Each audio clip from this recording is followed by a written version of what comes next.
Morning, a complex investigation continues to unfold in Miramar after a shootout with police left 4 people dead, 2 of them innocent victims. Our top local story at 11 a.m. This followed a robbery, a hijacking, a cross-county chase. Our WPTV News Channel 5 Stephanie Susskind has been live there since very early this morning. She is in Miramar, where investigators are still working that scene. Steph? Yes, it's still a very large scene here on Miramar Parkway. However, it is smaller than what we saw earlier this morning. In fact, the FBI has collected a lot of the evidence markers that were all over the road out here, and they've started to tow some of these cars away, those still more than a dozen vehicles out on this roadway.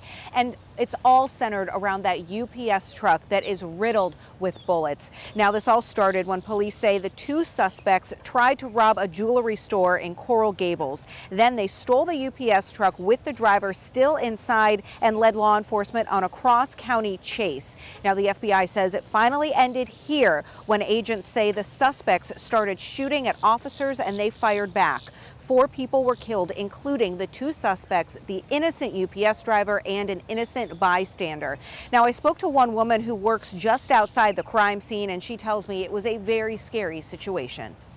And all we hear is just a few shots. We started, asking to ourselves what was going on, and then that's when we hear more shots, and we just all dug down. We closed the doors, and we got inside, and until maybe an hour after.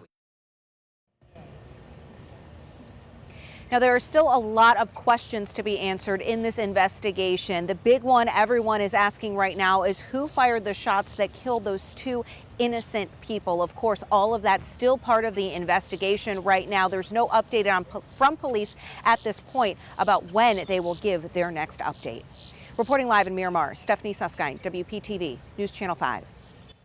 UPS tells us that it's just heartbroken over the loss of one of their drivers, releasing a statement saying, "We are deeply saddened to learn a UPS service provider was a victim of this senseless act of violence." That statement went on to say, "We extend our condolences to the family and friends of our employee and the other innocent victims involved in this incident."